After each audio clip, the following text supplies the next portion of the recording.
In this video, I've compiled some of my favorite wine recommendations for South American wines. There's wines from both Chile and Argentina, and a variety of different styles and price points, so there should be something for everyone. In the late 1980s, famous California winemaker and consultant Paul Hobbs began doing some work for Catena in Mendoza, and he became enamored with Mendoza, so he ultimately started Viña Cobos back in the 1990s. So the next collectible wine that I'll be discussing is the Viña Cobos Marchiori Estate Cabernet Sauvignon, which sells for around $99 a bottle. This is a very special wine because it's 100% Cabernet Sauvignon from historic 80-year-old vines that are planted on their own roots, so no rootstock for these vines. This vineyard is located about 1,000 meters above sea level. This wine matures in 57% new French oak for around 18 months. It's a very polished wine, but it has lots of complexity as well due to the old vines. You should be able to get the 2018 and 2019 vintages in retail channels now, but you'll definitely want to act quickly, as unfortunately these historic old vines are going to be torn out and the vineyard will be replanted because the yields are so extraordinarily low that it's no longer been profitable for them to produce this wine. Despite receiving substantial critical acclaim, the 2021 Zuccardi Concreto Malbec, which comes from Uco Valley, sells for right around $30 a bottle. In fact, this wine was the number 43 overall wine in the Wine Spectator Top 100 for 2022. It's a wine that you can buy consistently and with confidence each and every vintage, but I particularly enjoy this 2021 vintage. The Concreto is 100% Malbec, and these Malbec grapes are grown on a selection of chalky soils from Zuccardi Estate Vineyards in Altamira. As the name suggests, Concreto is matured in 100% concrete, so there's no oak used to mature this wine. The result is an emphasis on purity of the fruit. I detected red, blue, and black fruit. There are also some herbs in the wine, and it's just a really gorgeous wine and one that offers spectacular value for around $30 per bottle. Apalta is one of my favorite Chilean producers, and while their top wine is always worth buying, the price on that one has crept up in recent years. But Apalta also has a second wine called Petit that is my next top wine for $50 a bottle. This outstanding wine comes from the Colchagua Valley in Chile, which is an excellent area for producing wines made from Bordeaux varietals. This wine is a Carmenere dominant Bordeaux blend that also includes Merlot, Cabernet Sauvignon, and Petit Verdot. This is a wine with lush fruit, velvety tannins, and a pleasing finish. So it's definitely one that you can enjoy young and one that is an incredible buy for $50 a bottle. Located in Patagonia, Argentina in the Rio Negro region, Bodega Chacra was founded back in 2003 by the grandson of Sassicaya's founder. The Chardonnay from Bodega Chacra was extremely impressive, and interestingly, that is a wine that's produced in collaboration with famed Burgundy producer Jean-Marc Rouleau. But my favorite wine from Bodega Chacra was a Patagonia Pinot Noir that comes from a single vineyard and is named Treinta. This wine is aptly named as it comes from a single vineyard with old vines that were planted way back in 1932. This vineyard has special soils that contain layers of sand, clay, and pebbles, and which is ideally located for the production of high-quality Pinot Noir, as it's located in a cooler area right on the coast. The 2022 Treinta received an impressive 99-point score from James Suckling. This wine featured impressive purity of fruit. It definitely had bright, vibrant red cherry fruit and some mixed spice, ample acidity, and a long, complex finish.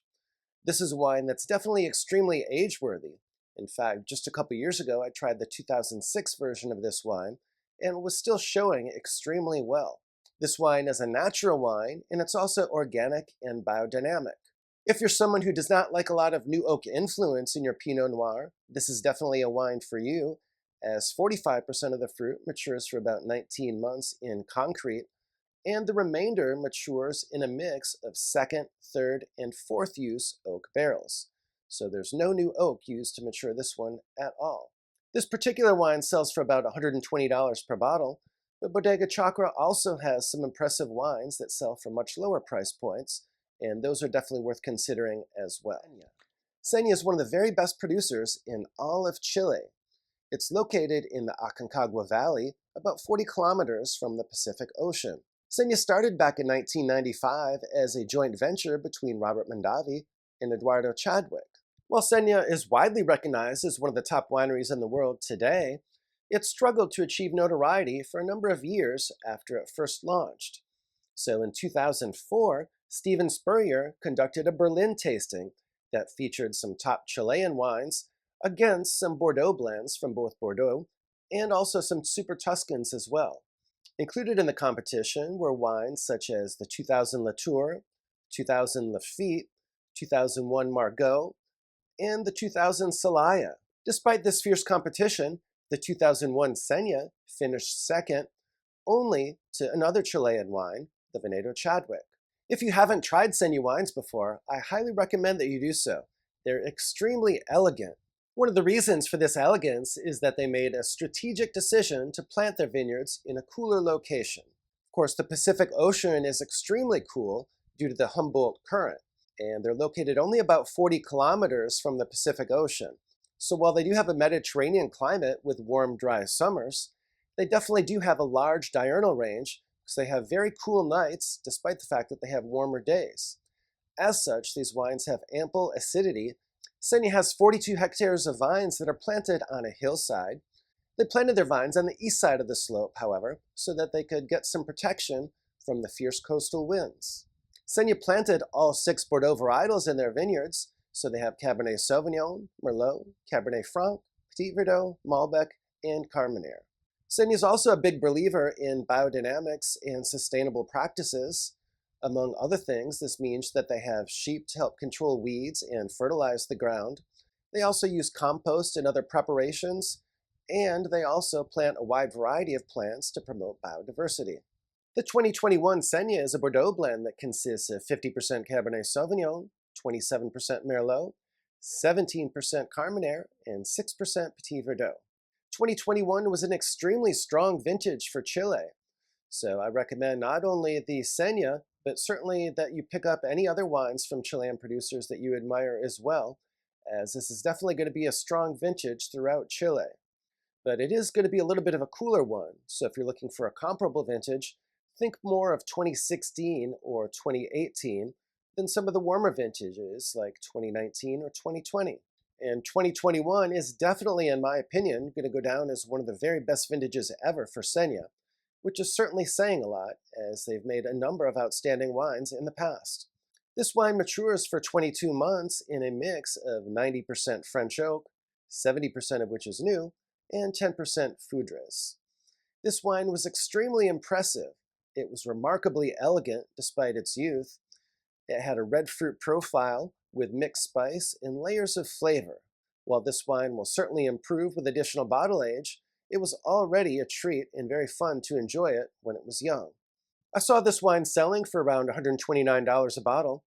There are some places that sell it for much more than that, so definitely make sure that you shop around and do a little bit of digging to get the best price. If you're interested in wine recommendations, wine collecting strategies, and learning more about wine, please do subscribe to my channel. I've been collecting wine for more than 15 years and also have a level 4 diploma from the WSET. So I have both formal certification as well as substantial practical knowledge from the School of Hard Knocks. The next top wine for $25 a bottle is one that I discovered during my first trip to Argentina. I was sitting at a bar in Buenos Aires and I was ordering a burger and I needed a glass of wine to go with it. So I ordered this wine and it was shockingly affordable, and it was both an excellent pairing for the burger but also a very enjoyable wine on its own. The Mendel Malbec from Mendoza, Argentina is a consistently excellent wine that you should be able to buy year in and year out without regard to vintage variation. You should be able to find the 2020 and 2021 vintages on store shelves now. This impressive wine comes from vines that were planted way back in the 1920s. They harvest the fruit a little bit early to help preserve freshness and acidity. This wine matures for 12 months in only 1/3 new French oak, so the oak influence on this wine is extremely subtle. This wine has vibrant fruit flavors. There's red and black fruit, and also descriptors that include violet and mixed spice. It's extremely enjoyable on release, but you can definitely age it for a few years as well. They produce about 88,000 bottles of this wine annually, so you should be able to track this one down without too much trouble. The next top wine for $40 a bottle comes from Chile, specifically from the Coachapol Valley area. This is the Viña Vic Cala. This is a red blend that's dominant in Cabernet Sauvignon, but also includes Carmenere, Merlot, Cabernet Franc, and even some Syrah. My friend Christian Vallejo is the winemaker for Viña Vic, and before he began working for Viña Vic, he worked at Chateau Margaux. And Christian's approach at Viña Vic is heavily influenced by what he learned at Margaux. So the emphasis is on elegance and finesse. Consequently, the Mille Cala is approachable and enjoyable even in its youth, but it certainly has the capacity to age for up to 8 to 10 years as well. I've tried the vast majority of vintages of Mille Cala that have been produced, and I recently tried the 2015 vintage. That wine was certainly in an excellent place and showing well now. This wine has a fruit profile that includes mixed red and blue fruit, and it also has pyrazines that are typical of the area. This wine has silky, polished tannins and is extremely elegant. This is one that I recommend year in and year out, and which is an excellent value at around $40 a bottle. If you enjoyed this video and you'd like to see some of my recommendations for Spanish wines, please be sure to check out this video that's linked above.